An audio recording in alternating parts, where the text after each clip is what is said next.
Hello everyone, welcome to our channel target GNM ANM.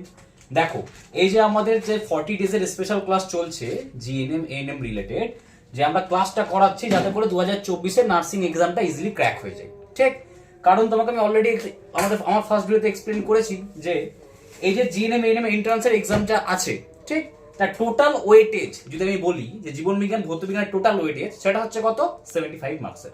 তো তোমরা যদি এই আমার 40 ডেজের স্পেশাল ক্লাসটা অ্যাটেন্ড করো কেয়ারফুলি, আর আমি যা বলছি হয়তো প্রথম ক্লাস একটু ইনরিলেভেন্ট লাগছে, রিলেভেন্ট টাইপের মনে হচ্ছে না, কিন্তু আমি বলছি অ্যাসিওর করছি তোমরা করো আমার সাথে, সব বেটার হবে। প্রথম দিকে যে কোনো জিনিস শুরু করতে বোরিং টাইপের লাগে, একটু দেখো সব জিনিসগুলো বেটার হবে। দেখো, তো আজকে আমাদের 40 ডেজের স্পেশাল ক্লাসের সেকেন্ড ডে। কোন day? Second day. First day আমি তোমাকে হালকা ইন্ট্রো করে আমি তো বলেছিলাম যে কোষের সম্বন্ধে একটু বলেছিলাম, তারপরে জীব যে কি তৈরি হচ্ছে প্রোটোপ্লাজম নিয়ে বলেছিলাম, প্রোটোপ্লাজম কি নিয়ে তৈরি হয় বলেছিলাম, কোন সায়েন্টিস্ট আমাদের কোষ বা সেল ডিসকভার করেছিল সেটা বলেছিলাম, সেটা ইম্পর্টেন্ট কোশ্চেন ছিল। যদি আমরা ইন পারপাস অফ কোশ্চেনে দেখি তাহলে ইম্পর্টেন্ট কোনটা ছিল, রবার্ট হুক সায়েন্টিস্টের নামটা ছিল কি খুব ইম্পর্টেন্ট। তো আজকে আমরা ফার্স্ট ক্লাস থেকে সেকেন্ড ক্লাসটা বিগিনিং করব। ঠিক, তো এই যে সেকেন্ড ক্লাসটা বিগিনিং করব, তো এই যে জীবের সংগঠনের স্তর অজৈব এবং জৈব। ঠিক, তো আমি শুরু করছি যে একটা জীব কি নিয়ে তৈরি হয়। ফার্স্ট অফ অল দেখো, একটা জীব কি নিয়ে তৈরি হয়। জীব মানে কি? লিভিং। লিভিং কি নিয়ে, আর আমি বলেছিলাম যে যখনই কোনো জীব বা লিভিং এর কথা হবে সেটা কোষ নিয়ে তৈরি হবে, কোষ নিয়ে তৈরি হবে। আচ্ছা, এইবার একটা জীব যে তৈরি হচ্ছে, তো তার মধ্যে দুটো উপাদান থাকতে পারে, একটা অজৈব উপাদান, একটা জৈব উপাদান। একটা জৈব উপাদান। তাহলে আজকে আমি কন্টিনিউ করব যে জীব যে তৈরি হচ্ছে দুটো নিয়ে তৈরি হচ্ছে, একটা অজৈব একটা জৈব। তো অজৈবর মধ্যে কি কি হচ্ছে সেই জিনিসগুলো আমি তোমাকে দেখাবো, আর যেখান থেকে বলবো এটা ইম্পর্টেন্ট স্টার্ট সেখান থেকেই মেইনলি ফোকাস থাকবে। কিন্তু আমাকে তো বলতে সবই হবে বোঝানোর জন্য, বাট আমি বলে দেবো, মার্ক করে দেবো যে এই জিনিসটা ইম্পর্টেন্ট। যেমন কাল বলেছিলাম যে রবার্ট হুকের নামটা কোষ ডিসকভারে ইম্পর্টেন্ট ছিল, আজ বলে দেবো অজৈব উপাদান যে আমি পড়াবো বা জৈব উপাদান যে পড়াবো তার মধ্যে কোনটা ইম্পর্টেন্ট। ঠিক আছে, চলো আজকে তাহলে আমরা সেকেন্ড ডে ক্লাসটা স্টার্ট করি। ওকে, দেখো,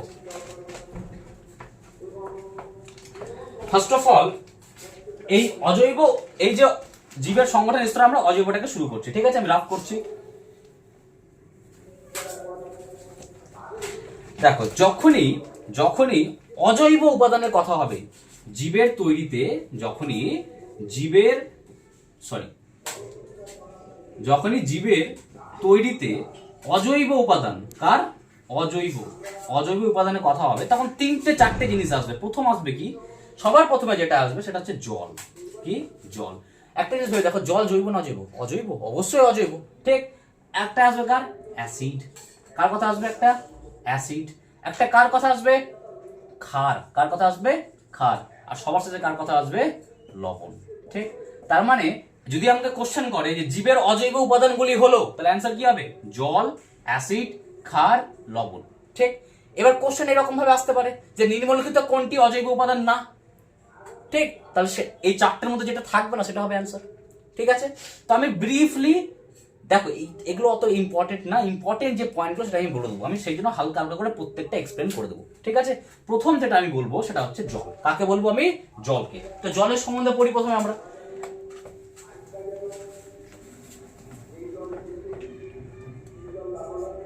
দেখো, জল H2O।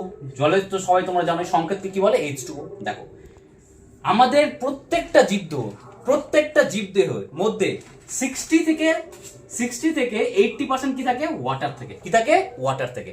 তার মানে একটা জীবদেহ যে তৈরি হচ্ছে সেটাকে যদি তুমি 100% ভাবো, তার 60 to 80% কি হয়? জল।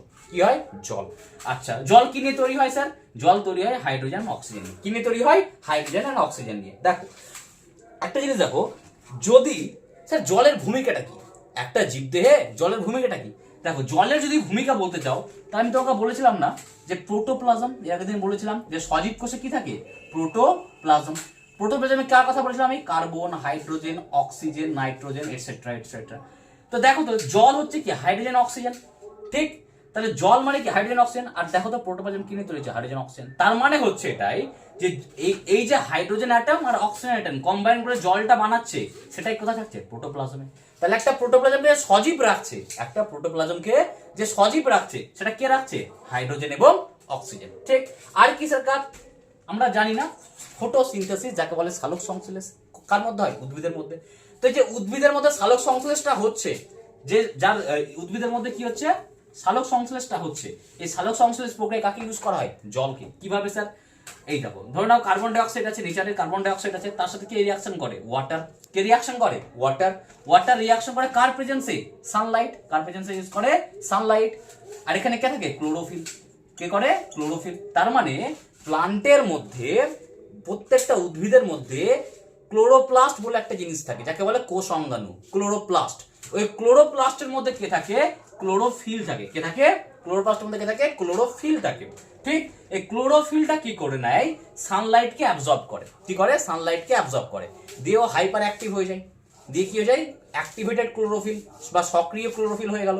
সেই সক্রিয় ক্লোরোফিলটা কি করে? এই ওয়াটার মলিকুলটাকে ভেঙে দেয়। ওয়াটারকে ভাঙলে কি হবে? দেখো তো, H plus and OH minus. ঠিক, H plus and OH minus. এই H plus and OH minus পরে ডিফারেন্ট কাইন্ড অফ রিয়াকশন করে CO2 এর সাথে, দিয়ে কি বানিয়ে দেয়? C6H12O6, তাই না? যেটার নাম কি? গ্লুকোজ। যেটার নাম কি? গ্লুকোজ। তার মানে যদি এখানে ওয়াটার না থাকতো তাহলে কি গ্লুকোজ মানে কি? খাবার, কার্বোহাইড্রেট। তো যদি ওয়াটার না থাকতো তাহলে কি কার্বোহাইড্রেট তৈরি হতো? হতো না। তাহলে প্ল্যান্ট কোথা থেকে খাবার পেতো? তার মানে হচ্ছে যে ওয়াটারের একটা রোল কি বললাম? প্রোটোপ্লাজম মেকিং এ হেল্প করে। সেকেন্ড রোল কি বললাম আমি? সেকেন্ড বললাম যে গ্লুকোজের ফরমেশনে হেল্প করে। ঠিক। আচ্ছা, 3 নাম্বার কি? ধরো না কোনো একটা বীজ আছে, বীজ থেকে তো গাছ হয়। ধরো না কোনো একটা বীজ আছে, এবার বীজটা থেকে একটা নতুন গাছ বেরোবে, যাকে বলে বেবি প্ল্যান্ট, যাকে বায়োলজিক্যাল ভাষায় কি বলে? সিডলিং। কি বলে? Seedling. What is seedling? Seedling বা বীজের অঙ্কুরোদ্গম। বীজের অঙ্কুরোদ্গম মানে কি? কোন একটা বীজ আছে, সেটা শুকনো অবস্থায় ছিল, তুমি যেটা জলের মধ্যে দিলা, সে বীজটা কি করবে? জলটাকে শোষণ করবে। শোষণ করার পর সেখান থেকে নতুন করে একটা গাছ বেরোবে। তাহলে বীজের যে অঙ্কুরোদ্গম হচ্ছে, সেখানে কে হেল্প করছে? জল। তার মানে জলে এখন পর্যন্ত আমি 3টা ফাংশন বলেছি। সেটা কি? একটা বললাম প্রথম প্রোটোপ্লাজমে হেল্প, প্রোটোপ্লাজম বানানোতে হেল্প করে। সেকেন্ড কি করে? এই যে উদ্ভিদের ক্ষেত্রে সালোক সংশ্লেষটা হচ্ছে, সেখানে কাকে লাগছে? ওয়াটারকে লাগছে। আরেকটা কি বললাম? বীজের অঙ্কুরোদ্গমে হেল্প করছে। ঠিক। আর কি স্যার? আমরা হিউম্যান, আমরা কি প্রাণী তো, অ্যানিমাল তো, আমাদের মধ্যে কি আছে? ব্লাড আছে। তো ব্লাডটা যে লিকুইড অবস্থায় আছে, কার জন্য থাকছে ব্লাডটা লিকুইড? কোনদিন ভেবে দেখেছো? যদি আমি ব্লাডের কথা বলি, আমি একটু ডিটেলসে বলছি, তার রিজন হচ্ছে এটাই। দেখো, যেহেতু এটা আমাদের সেকেন্ড ক্লাস, আমি যদি ডিটেলসে না বলি তোমরা রিলেট করতে পারবো না। একটু টাইম দাও, অটোমেটিক্যালি চ্যাপ্টার ফাস্ট অনগোয়িং হবে। দেখো, আমি যদি জলের কথা বলি, তা জল কি করছে বললাম আমি?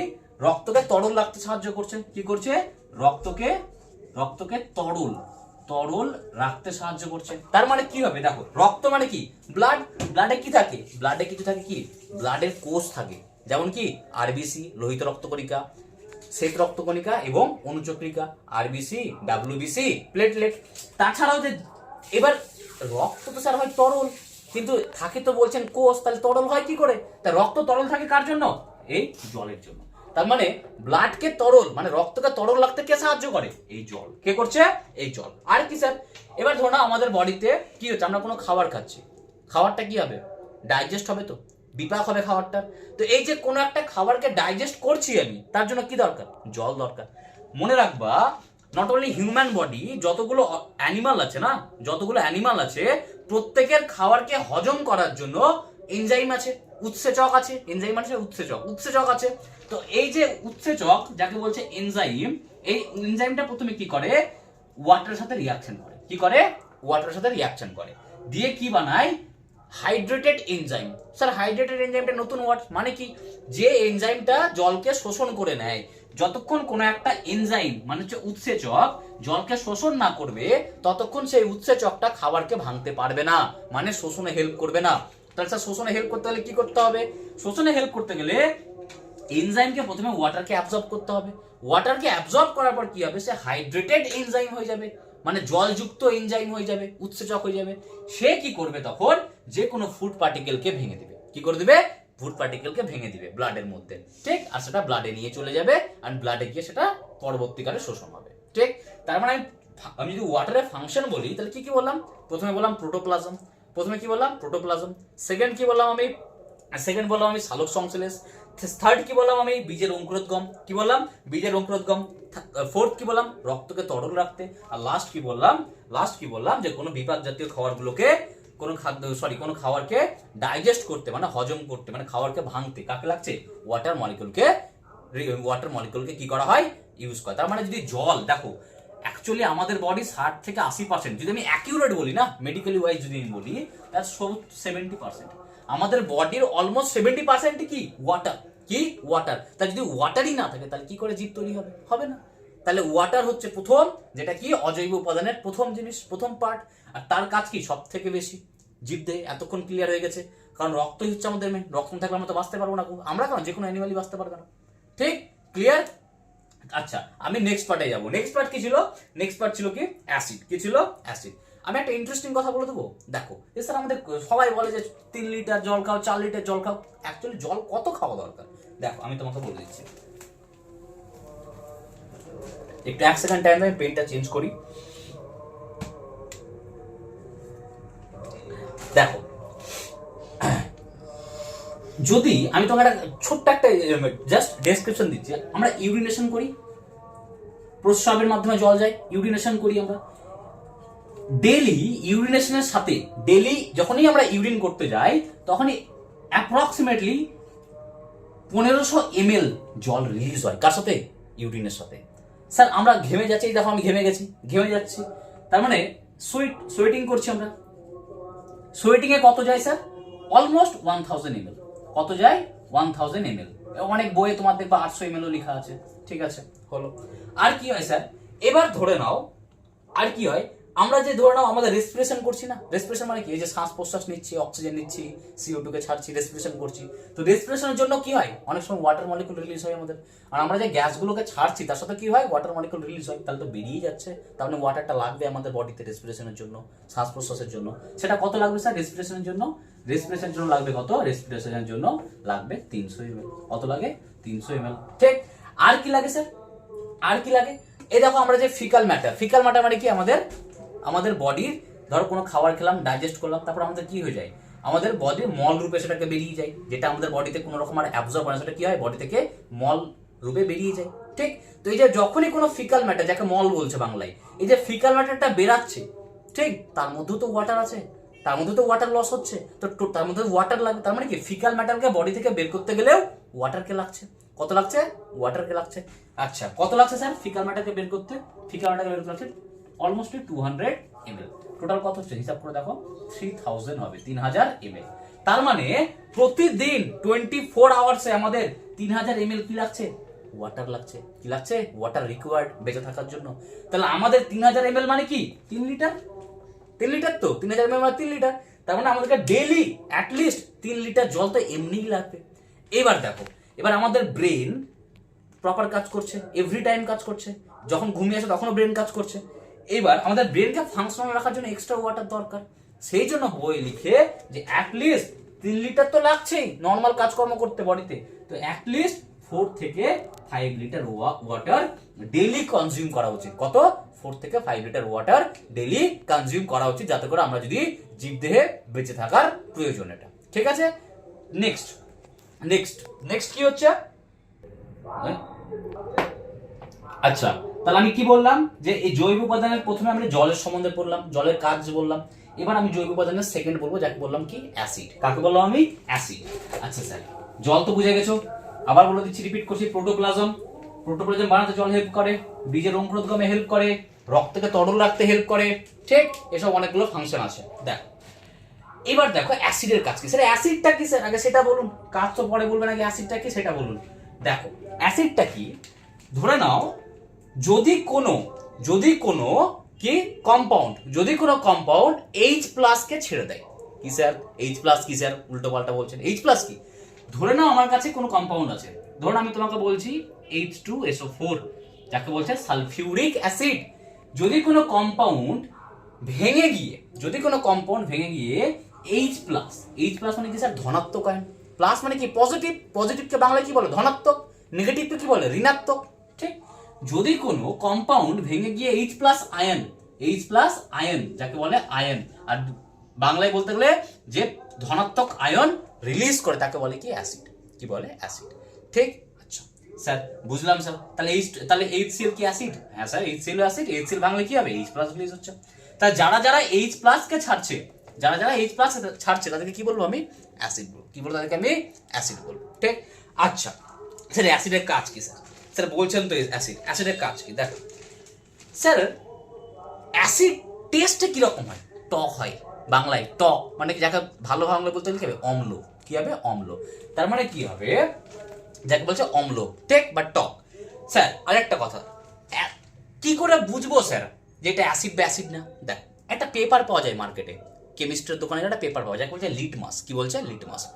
যদি তুমি লিটমাসকে, যদি তুমি কি বললাম আমি, লিটমাস পেপারকে অ্যাসিডের মধ্যে ধরো, কি করো, অ্যাসিডের মধ্যে ডিপ করো, মানে ডুবিয়ে দাও, তাহলে কি হবে, সে লিটমাস পেপারটা কি হয়ে যাবে, ব্লু কালার থেকে রেড কালার হয়ে যাবে। কি হয়ে যাবে, ব্লু থেকে রেড। তার মানে আমি বলতে চাইছি অ্যাসিড কি করে, অ্যাসিড কি করে, তার মানে আমি বলতে চাইছি অ্যাসিড কি করে, অ্যাসিড কি করে, অ্যাসিড লিটমাসকে কি করে, লিটমাস পেপারকে, কাকে, লিটমাস পেপারকে কি করে, ব্লু থেকে কি করে দেয়, ব্লু থেকে কি করে দেয়, রেড করে দেয়। তার মানে তুমি যদি একটা ব্লু লিটমাস পেপারকে অ্যাসিডের মধ্যে দাও, অ্যাসিডের মধ্যে দাও, তাহলে সেটা কি হয়ে যাবে, রেড কালার হয়ে যাবে। তার মানে বুঝবা সেটা কি, অ্যাসিড। সেটা কি, অ্যাসিড। সেটা কি, অ্যাসিড। এইবার দেখো, অ্যাসিডের কোথা থেকে আসছে তার সোর্স অনুযায়ী, মানে বলো না, on the basis of source acid are two types. আমি বাংলায় বলছি, উৎস অনুসারে অ্যাসিড কোথা থেকে আসছে, উৎস অনুসারে অ্যাসিড কয় রকমের হয়, দুই রকমের। কয় রকমের হয়, আবার বলছি, দুই রকমের। একটা কি স্যার, খনিজ অ্যাসিড। একটা কি স্যার, খনিজ অ্যাসিড, যাকে বলছে বাংলায় কি, বাংলায় কি বলছে, খনিজ অ্যাসিড। ইংরেজিতে কি বলছে, মিনারেল অ্যাসিড। আবার বলছি, উৎস অনুসারে অ্যাসিড দুই রকমের হয়। একটা প্রথমটা বললাম কি আমি, খনিজ অ্যাসিড। কি বললাম আমি, খনিজ অ্যাসিড। পরেরটা কি বললাম আমি, এখনো বলিনি, বলবো, জৈব অ্যাসিড। কি বলছে, জৈব অ্যাসিড। তার মানে উৎস অনুসারে কি বললাম, উৎস অনুসারে অ্যাসিড দু ধরনের, একটা খনিজ অ্যাসিড, একটা জৈব অ্যাসিড। খনিজ অ্যাসিডকে কি বলে স্যার ইংরেজিতে, মিনারেল অ্যাসিড। কি বলছে, মিনারেল অ্যাসিড। সত্যি কথা বলতে যেগুলো মিনারেল থেকে তৈরি হয়, যেগুলো মিনারেলস থেকে তৈরি হয় তাকে বলছে কি, খনিজ অ্যাসিড বা মিনারেল অ্যাসিড। আর স্যার জৈব অ্যাসিড যাকে কি বলছে, যাকে বলে কি, অর্গানিক অ্যাসিড। কি বলছে, যাকে অর্গানিক অ্যাসিড বলে। কি বলে, অর্গানিক অ্যাসিড বলে। ঠিক, তাহলে আমি যদি তোমাকে বলি এখানে, আমি যদি এখানে লিখি জিনিসগুলো হালকা করে, আমি যদি হালকা করে জিনিসগুলো এখানে লিখি যে অ্যাসিড, অ্যাসিড হচ্ছে কি রকম, দুই টাইপের, একটা খনিজ অ্যাসিড, একটা খনিজ অ্যাসিড। আমি অ্যাসিডকে এ দিয়ে লিখছি, আর একটা কি লিখবো আমি, জৈব অ্যাসিড। কাকে লিখবো আমি, জৈব অ্যাসিড। একটা খনিজ অ্যাসিড, একটা জৈব অ্যাসিড। ঠিক আছে, একটা খনিজ অ্যাসিড, একটা জৈব অ্যাসিড। ঠিক, আচ্ছা এই যে খনিজ অ্যাসিডটা, এই যে খনিজ অ্যাসিডটা যাকে ইংরেজিতে বলছে মিনারেল অ্যাসিড, এই যে জৈব অ্যাসিড যাকে বলছে কি, কি বলছে, অর্গানিক অ্যাসিড। স্যার এক্সাম্পল বলুন, অনেক হলো, অনেক বকছেন, এক্সাম্পলটা বলুন। এক্সাম্পল কি হবে খনিজ অ্যাসিডের? আচ্ছা বাবা, খনিজ কি, খনিজ কি বলো, খনিজ কি? খনিজ হচ্ছে কি, যেখান থেকে, খনিজকে বাংলায় বলে আকরিক, খনিজ বা আকরিক, যেখান থেকে কোনো ধাতু তৈরি হয়, যেখান থেকে কোনো ধাতু তৈরি হয়। যেমন কি, ছাড়ো, খনিজ অ্যাসিডের এক্সাম্পল কি হবে, HCl, হাইড্রোক্লোরিক অ্যাসিড। কি হবে, হাইড্রোক্লোরিক অ্যাসিড। আর কি হবে, HNO3, HNO3 মানে কি, নাইট্রিক অ্যাসিড। তার মানে sir hydrochloric acid, nitric acid, H2SO4, কি, H2SO4, সালফিউরিক অ্যাসিড, এগুলো প্রত্যেকটাই কি স্যার, খনিজ অ্যাসিড। কি এগুলো প্রত্যেকটাই খনিজ অ্যাসিড। স্যার জৈব অ্যাসিড বলুন এবার, জৈব অ্যাসিড বলুন স্যার এবার। তোমরা আপেল খাও, আপেল, আপেলে কোন অ্যাসিড থাকে জানো কেউ, ম্যালিক অ্যাসিড। এটাও আছে, এটাও আছে সিলেবাসে, পড়াবো আমি। আপেলে কি অ্যাসিড আছে, ম্যালিক অ্যাসিড। স্যার তেঁতুল খাও, তেঁতুল তো অনেকেই খায়, মেয়েদের তো খুব ভালো লাগে তেঁতুল। তেঁতুল কি, টার্টারিক অ্যাসিড। কি থাকে, টার্টারিক অ্যাসিড। স্যার ওই লেবু খায় না আমরা, ডালের মধ্যে দিয়ে লেবু খাই যে ভাত খাওয়ার সময়, কি থাকে ওর মধ্যে, সাইট্রিক অ্যাসিড। কি থাকে ওর মধ্যে, সাইট্রিক অ্যাসিড। তাহলে এই যে malic acid, tartaric acid, citric acid, ঠিক, এগুলো কি, এগুলো হচ্ছে কি, জৈব অ্যাসিড। এগুলো হচ্ছে কি, জৈব অ্যাসিড। কি, জৈব অ্যাসিড। বোঝা গেছে? তাহলে উৎস অনুসারে অ্যাসিড দুই ধরনের হয়, একটা খনিজ অ্যাসিড, একটা জৈব অ্যাসিড। খনিজ অ্যাসিডের एग्जांपल কি, HCl, HNO3, H2SO4। স্যার জৈব অ্যাসিডের एग्जांपल কি বললেন, citric acid, malic acid, tartaric acid. ঠিক, ক্লিয়ার? কোনো ডাউট আছে না? আরেকবার দেখো, ঠিক, আমি আরেকবার একটা অ্যাসিডের কি করব, ভাগ বানাবো। এটা কার উপরে বানিয়েছিলাম, উৎস অনুসারে, কার উপরে, যে অ্যাসিডটা কোথা থেকে আসছে তার উপরে বেস করে এটা বানিয়েছিলাম। সেকেন্ড কার উপরে বলবো আমি, অ্যাসিডেরই আরেকটা ভাগ বলবো, কিন্তু এবার উৎস অনুসারে না, অ্যাসিডের পাওয়ার হিসেবে। দেখো না, কোন বলো না, অ্যাসিড পড়ে গেলে কোন জায়গা পুড়ে যায়, আবার কোন জায়গাটা পুড়ে না, হয় কি না এরকম? কেন হয় যে কোন অ্যাসিড পোড়াচ্ছে, কোন অ্যাসিড পোড়াচ্ছে না? তো উৎস অনুসারে অ্যাসিড দু ধরনের হয়, একটা হয় কি, তীব্র অ্যাসিড, একটা কি হয়, তীব্র অ্যাসিড, আর একটা কি হয়, মৃদু অ্যাসিড। কি হয়, মৃদু অ্যাসিড। ঠিক, যদি আমি ইংরেজিতে বলি তাহলে কি হবে? Strong acid weak acid. কি হবে? Strong acid weak acid. Week acid strong. এটা কার উপরে? অ্যাসিড তীব্রতার উপরে। কার উপরে? তীব্রতা। কার উপরে হয় এটা? তীব্রতার উপরে। তীব্রতার উপরে ভিত্তি করে অ্যাসিড হয় তীব্র আর মৃদু। কি হয়? তীব্র এন্ড মৃদু। স্যার তীব্র অ্যাসিড কি স্যার? স্যার এখন তো বলেছিলাম আমি হাইড্রোক্লোরিক অ্যাসিড। কি হয়? Hydrochloric acid. Sir nitric acid. Sir nitric acid. Sir কি হয়? H2SO4 sulphuric acid. এগুলো খুবই তীব্র হয়। এই যে এগুলো খুবই তীব্র হয়, এগুলো যদি দেখো, এগুলো দু রকমের হয়, একটা লঘু একটা গাঢ়। তোমার হাতে যদি গাঢ় নাইট্রিক অ্যাসিড বা সালফিউরিক অ্যাসিড বা হাইড্রোক্লোরিক অ্যাসিড পড়বে না, জায়গাটা পুড়ে যাবে। ওই জন্য এটা বলছে তীব্র অ্যাসিড। স্যার মৃদু অ্যাসিড কি স্যার? মৃদু অ্যাসিড হচ্ছে কি, এই দেখো তো CH3COOH, এটা তোমরা কেউ জানো কি? এটা অ্যাসিটিক অ্যাসিড। কি এটা? Acetic acid. এর নাম কি? ভিনেগার। এর নাম কি? ভিনেগার। অনেক সময় কোশ্চেন আসে, ভিনেগারের সংকেত হলো, ইম্পর্টেন্ট কোশ্চেন, ভিনেগারের সংকেত হলো, অ্যান্সার কি হবে? CH3COOH। বা ভিনেগারের অপর নাম হলো কি? Acetic acid. Acetic acid. তাহলে ভিনেগারের আরেকটা নাম কি হলো? Acetic acid. এটা হচ্ছে কি? একটা মৃদু অ্যাসিড। তার মানে স্যার এটা স্কিনে দিলে পুড়বে না স্যার, একটু জ্বলতে পারে, বার্নিং হতে পারে, কিন্তু পুড়বে না স্যার, যে পুড়ে যায় ওইরকম কিছু হবে না, একটু জ্বালা করতে পারে। ঠিক, ক্লিয়ার হয়েছে? আর কি হতে পারে? আর কোনো আছে স্যার? কার্বনিক অ্যাসিড আমাদের ব্লাডেই থাকে। কি থাকে? কার্বনিক অ্যাসিড আমাদের রক্তেই থাকে। কার্বনিক অ্যাসিডকে কিভাবে লিখে? H2CO3। স্যার খুব বকছেন, কার্বনিক অ্যাসিড ব্লাডে থাকে। কিভাবে থাকে স্যার বলুন? দেখো আমি বলছি, আমাদের নেচারে কি আছে? কার্বন ডাই অক্সাইড গ্যাস আছে। সবাই জানো নেচারে কি আছে? কার্বন ডাই অক্সাইড গ্যাস আছে। যখন এই কার্বন ডাই অক্সাইডটা আমরা রেসপিরেশন করি, তো শ্বাস প্রশ্বাস নিই, তো শ্বাস প্রশ্বাসের সময় কি হয়? CO2 বাইরে আসে। ঠিক, তার মানে ভিতরে CO2 তো আছেই বলে বাইরে আসছে। ঠিক, আচ্ছা, এই যে যখন ভিতরে CO2 থাকে জীবদেহের মধ্যে, সেই CO2টা বডিতে কি আছে? ওয়াটার তো আছে। কোথায় আছে? ওয়াটার তো আছে, ব্লাডে তো আছে। যখন এই CO2টা ব্লাডে যায়, কোথা থেকে যায় স্যার? ফুসফুস থেকে, লাংস থেকে। কার মাধ্যমে যায় স্যার? অ্যালভিওলাই। স্যার অ্যালভিওলাই কি? অনেকগুলো বেলুনের মতো ছোট ছোট গ্রন্থি, অনেকগুলো বেলুনের মতো ছোট ছোট গ্রন্থি, যেগুলো একসাথে যুক্ত হয়ে কি বানায় স্যার? ফুসফুস বানায়। কি বানায় স্যার? ফুসফুস বানায়। ওই ফুসফুসের মধ্যে কি হয়? নিঃশ্বাস প্রশ্বাস হয়, আমাদের গ্যাসের এক্সচেঞ্জ হয়, গ্যাসের আদান প্রদান হয়। তো ওই যে ফুসফুস থেকে কি হচ্ছে? CO2টা কোথায় যাচ্ছে? লাংসে যাচ্ছে, মানে ফুসফুস সরি ব্লাডে যাচ্ছে। সরি CO2 কোথায় যাচ্ছে? ব্লাডে যাচ্ছে। আর ব্লাডের মধ্যে কি ছিল? একটু আগে পড়িয়েছি আমি, ওয়াটার তো ছিল ব্লাডের মধ্যে। বললাম না রক্তকে তরল রাখতে ওয়াটার থাকে।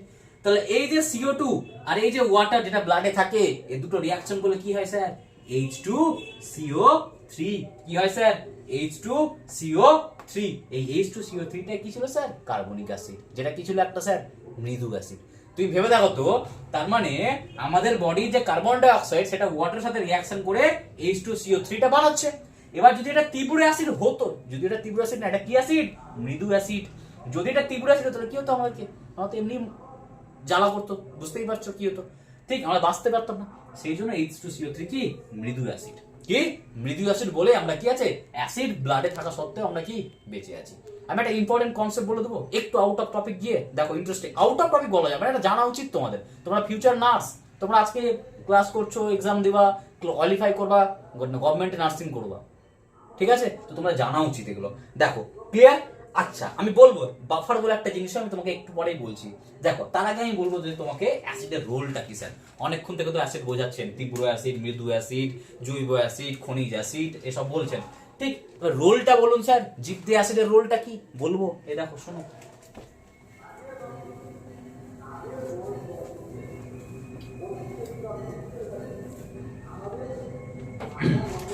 দেখো তোমরা পিএইচ জানো? পিএইচ আমি তোমাকে বলছি, পিএইচ হচ্ছে একটা কি? একটা অ্যাসিড কতটা বা ক্ষার কতটা সেটা মাপার ইউনিট। ঠিক, দেখো পিএইচ এর ভ্যালু কত হয়? 1 থেকে 14। ঠিক, কত হয়? 1 to 40। এটা হচ্ছে একটা পিএইচ স্কেল। এর মিডিলে কি হবে? 7 স্যার। ঠিক ঠিক, এইবার ধরে নাও কোন একটা কম্পাউন্ড আছে। ঠিক, কোন একটা কম্পাউন্ড আছে, সে H+ আয়ন কি করছে? রিলিজ করছে। আরে অ্যাসিড বললাম তো, H+ ছাড়ছে। তাহলে যদি H+ যে ছাড়ছে, তার কনসেন্ট্রেশনটা মাপা হয়। ঠিক, যদি তার কনসেন্ট্রেশন মাপার পরে পিএইচ স্কেল, এটাকে বলে পিএইচ স্কেল। কি বলে এটাকে? PH scale. এই যে H+ যে রিলিজ করছে কোন একটা যৌগ, সে এইচ প্লাস কে মাপার পরে যদি তার পিএইচ স্কেলের ভ্যালু 1 থেকে 7 এর মধ্যে হয়, কত হয়? 1 থেকে 7 এর মধ্যে হয়, তার মানে পিএইচ যদি 1 to 7 হয়, কত হয়? 1 to 7 হয়, তখন তাকে আমরা কি বলবো? অ্যাসিড। কি বলবো তাকে আমরা তখন? অ্যাসিড বলবো। কি বলবো? অ্যাসিড বলবো। আর যদি কারো পিএইচ এর ভ্যালু 7 এর থেকে বেশি আর 14 এর মধ্যে হয়, তখন তাকে কি বলবো স্যার আমি? কি বলবো স্যার আমি? অ্যাসিড না, ক্ষার বলবো। কি বলবো? ক্ষার। তার মানে এটা হচ্ছে কি 1 to 7 হচ্ছে কি অ্যাসিড, কি হচ্ছে? অ্যাসিড। আর 7 to 14 কি হচ্ছে স্যার? বেস, যাকে বলছে বাংলায় ক্ষার, যাকে বাংলায় বলছে ক্ষার। ঠিক, কি বলছে? ক্ষার। তার মানে পিএইচ এর ভ্যালু যেটা মাপা হয় কার উপরে? H প্লাস আয়ন, মানে যে ধনাত্মক আয়নটা ছাড়ছে অ্যাসিডে, তার কনসেন্ট্রেশন কত সেটাকে মাপা হয়। ঠিক, আর সেটাকে মাপার পরে যদি তার ভ্যালু 1 থেকে 7 এর মধ্যে হয়, তখন তাকে আমরা কি বলবো? অ্যাসিড বলবো। কি বলবো? অ্যাসিড বলবো। আর তার ভ্যালু যদি 7 থেকে 14 এর মধ্যে হয়, 7 to 14 এর মধ্যে, তখন তাকে কি বলবো? আমরা বেস বলবো। ঠিক, তাহলে স্যার ব্লাডের পিএইচ কত? এবার কোশ্চেন হবে স্যার ব্লাড তো আপনি বলেন অ্যাসিড আছে ব্লাডের মধ্যে, আপনি তো বললেন ব্লাডের মধ্যে অ্যাসিড আছে, তাহলে ব্লাডের পিএইচ কত? দেখো সব বলবো। টাইম দাও, আমি রাফ করে নিই।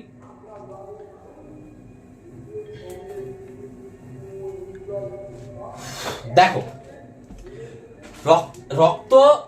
রক্তের মধ্যে, তো আমি কি বলছিলাম তোমাদেরকে? রক্তের পিএইচ এর কথা বলছিলাম। দেখো বললাম না যে ব্লাড যেটা আছে আমাদের মধ্যে, ব্লাড মানে যাকে বলছে রক্ত। আরে বাবা সবার মধ্যে আছে স্যার, কি বকছেন এগুলো? আরে বলবো ভাই বলবো, একটু ধৈর্য রাখো।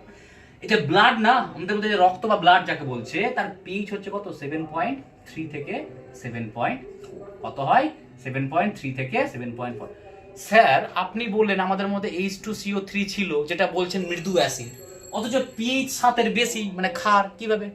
তার মানে আমি বলেছিলাম যে অ্যাসিড হলে পিএইচ কত থাকবে? 1 থেকে 7। বেস হলে মানে ক্ষার হলে থাকবে কত? 7 থেকে 14। ঠিক, তার মানে 7 কি স্যার? নিউট্রাল। 7 কি স্যার? নিউট্রাল। আচ্ছা, তাহলে 1 থেকে 7 এর মধ্যে হলে অ্যাসিড, 7 থেকে 14 এর মধ্যে হলে স্যার বেস। তো আমাদের ব্লাডের পিএইচ 7.3 থেকে 7.4, তাহলে এটা স্যার 7 এর বেশি হয়ে গেল।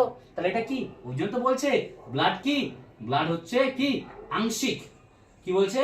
আংশিক ক্ষার, ক্ষারীয় টাইপ, ক্ষারীয়। তার মানে ব্লাড আজকে থেকে ব্লাড অ্যাসিড না, ব্লাড কি রকম হয়?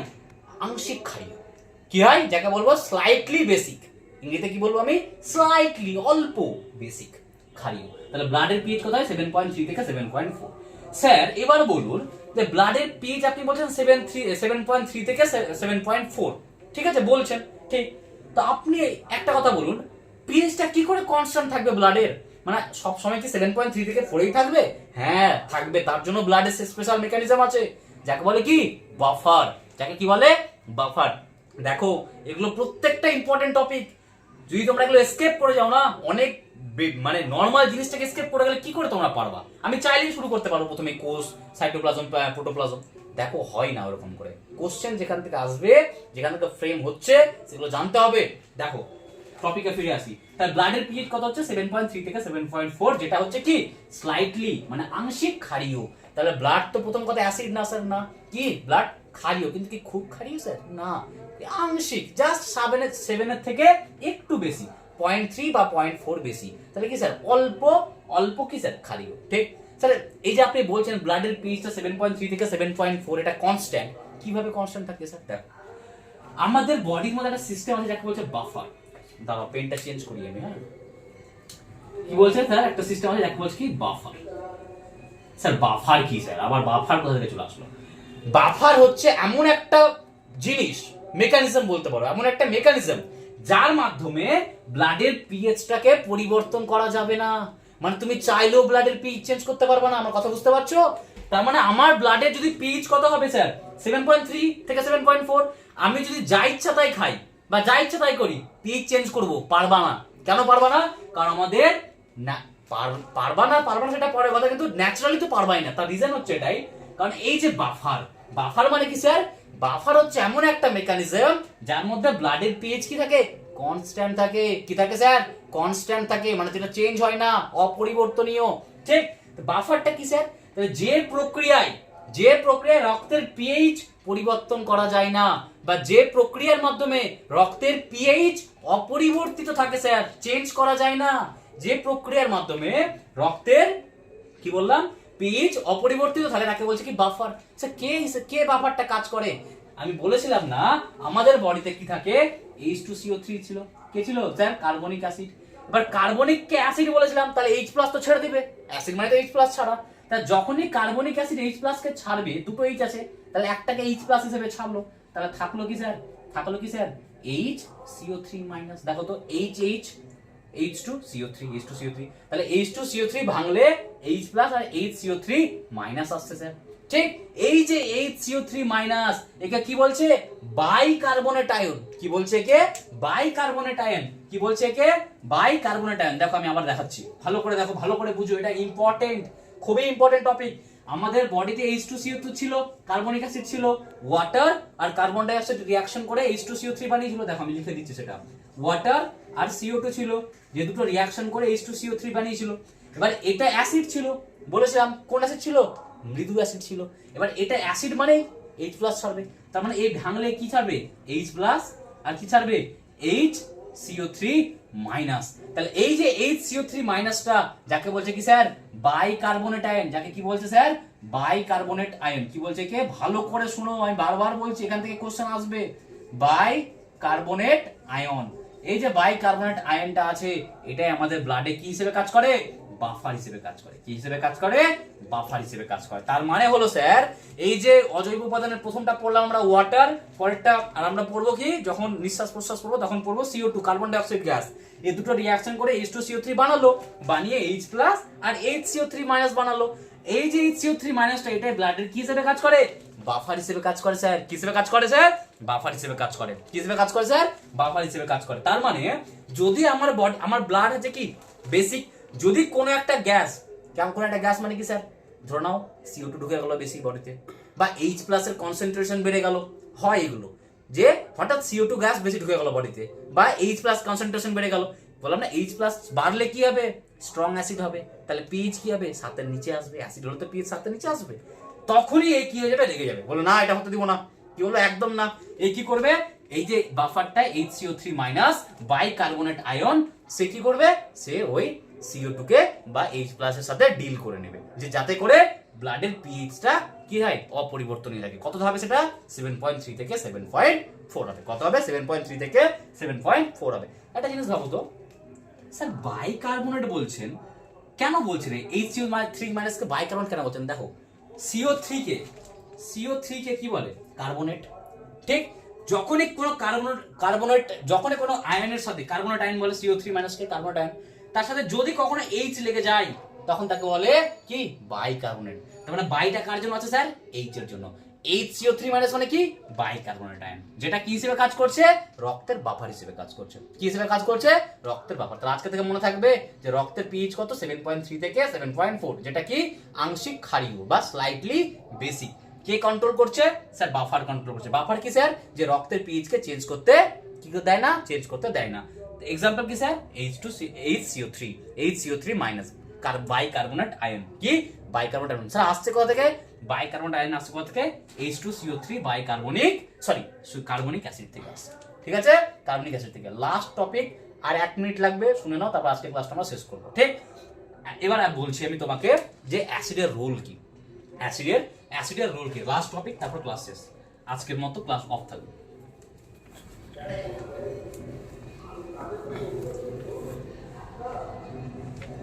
ঠিক, দেখো স্যার অ্যাসিডের রোল কি, দেখো তাহলে প্রথম পড়লাম কি আমরা?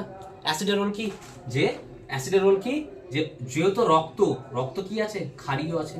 তাহলে যাতে অ্যাসিডের কাজ কি? যে কোনো কারণে যদি অ্যাসিডটা বেড়ে যায়, কোনো কারণে যদি অ্যাসিড বেড়ে যায়, দেখো একটা জিনিস দেখো, রক্ত ক্ষারীয় আছে, এমন হতে পারে স্যার যে আপনি বেশি ক্ষার খাচ্ছেন, মানে ক্ষারীয় জিনিস খেলাম আমি, তাই যদি রক্ত ক্ষারীয় আছে আর আমি ক্ষারীয় জিনিস খেলাম, তাহলে তো ক্ষারীয় মাত্রাটা বেড়ে যাবে স্যার।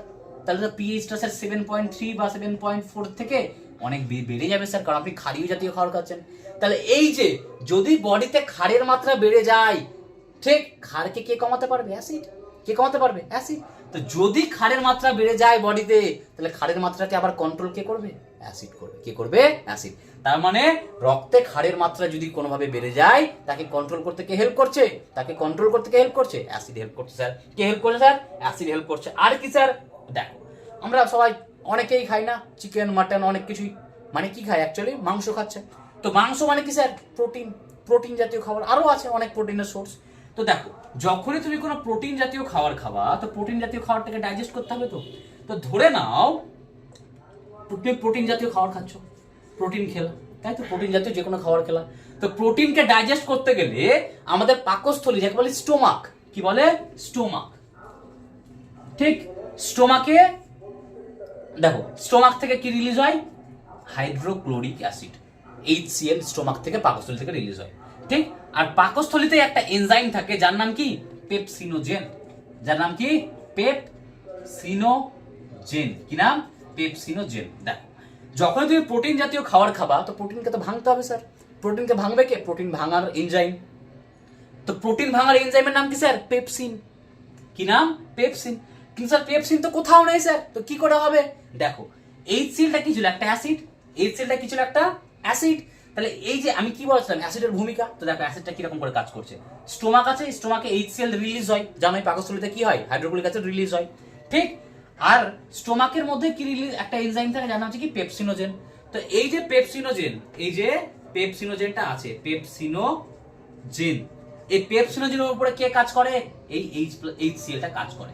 যখন এই পেপসিনোজেন, যেটা ছিল কি? একটা এনজাইম বা উৎসেচক, কি ছিল? এনজাইম বা উৎসেচক, যেটা পাকস্থলী থেকে আসছিল, যেটা যার কাজ কি ছিল? যার কাজ ছিল প্রোটিনকে ভেঙে দাও। যার কাজ ছিল কি? প্রোটিনকে ভেঙে দাও। তো এই পেপসিনোজেন কি? ইনঅ্যাক্টিভ এনজাইম, মানে সক্রিয় এনজাইম না স্যার। কি এনজাইম? নিষ্ক্রিয় এনজাইম। কি এনজাইম? নিষ্ক্রিয় এনজাইম, মানে কাজ করতে পারবে না। তাহলে কিভাবে কাজ করবে স্যার? এই যে পেপসিনোজেন, যেটা ছিল কি? নিষ্ক্রিয় এনজাইম, তার উপরে কে কাজ করছিল? কে কাজ করছিল? HCl, hydrochloric acid. ঠিক, এই কাজ করে কি করবে? একে পেপসিনোজেনের সাথে হাইড্রোক্লোরিক অ্যাসিড রিঅ্যাকশন করে কি বানাবে? পেপসিন। কি বানাবে? পেপসিন। এই যে পেপসিন, এটা হয়ে গেল কি স্যার? সক্রিয় এনজাইম, সক্রিয় উৎসেচক। তার মানে হচ্ছে কি? পেপসিনোজেন যেটা স্টোমাক বা পাকস্থলী থেকে রিলিজ হয়, উৎসেচক, ঠিক, সেটা কার প্রেজেন্সে রিঅ্যাকশন করে? HCl এর সাথে রিঅ্যাকশন করে। কার সাথে রিঅ্যাকশন করে? HCl এর সাথে রিঅ্যাকশন করে। HCl স্যার কোথা থেকে বেরায়? পাকস্থলী থেকেই বেরায়। এই HCl পেপসিনের সাথে রিঅ্যাকশন করে কি বানাবে? পেপসিন বানাবে। কি বানাবে? পেপসিন। আর এই পেপসিনটা তখন কি করবে? এই প্রোটিনের উপরে কাজ করবে। এই পেপসিনটা কি করবে? এই পেপসিনটা প্রোটিনের উপরে কাজ করে প্রোটিনকে কি বানিয়ে দিবে? অ্যামাইনো অ্যাসিডে বানিয়ে দিয়ে প্রোটিনকে কিসে ভেঙে দিবে? Amino acid. তাহলে পেপসিনটা কি করবে? প্রোটিনকে তার অ্যামাইনো অ্যাসিড। তার মানে কি? দেখো তো পেপসিনোজেন কি ভাঙতে পারলো প্রোটিনকে? না। পেপসিনোজেনকে কে কাজ করলো? HCl। পেপসিনোজেনকে কনভার্ট কে করলো? HCl। কোথায় কনভার্ট করলো? পেপসিনে। আর পেপসিনটা কি ছিল স্যার? সক্রিয় উৎসেচক। এটা কি ছিল স্যার? নিষ্ক্রিয়। তার মানে নিষ্ক্রিয় উৎসেচককে অ্যাসিডের প্রেজেন্সে, অ্যাসিডের উপস্থিতিতে সক্রিয় বানানো হলো। তারপর সক্রিয় প্রোটিন উৎসেচকটা কি করলো? প্রোটিনকে ভেঙে অ্যামাইনো অ্যাসিড বানিয়ে দিল। তাহলে অ্যাসিড না থাকলে কাজটা হতো না। তাহলে অ্যাসিড কি করছে? আমাদের কি করছে? আমাদের ডাইজেশনেও হেল্প করছে। কি করছে? ডাইজেশনেও হেল্প করছে। ঠিক ঠিক। আচ্ছা স্যার আদার্স রোল কি স্যার? দুটো হলো স্যার। আদার্স রোল কি স্যার?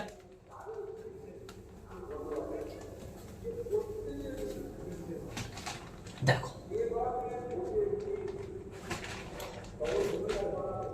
ধরে নাও আমি অ্যাথলেটিক্স বা আমি খুব জগিং করছি, মানে আমি কোন রকম শারীরবৃত্তীয় প্রক্রিয়াগুলো করছি, তা আমার বডি একটা টাইম পর টায়ার্ড হয়ে যায় না?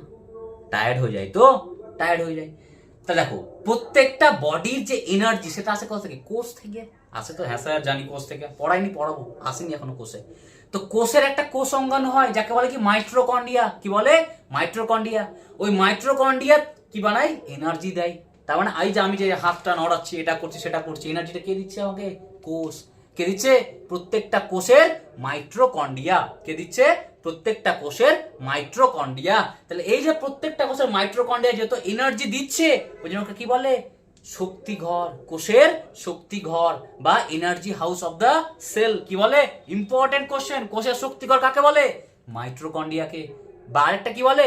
Energy house or power house of the cell, মাইটোকন্ড্রিয়াকে।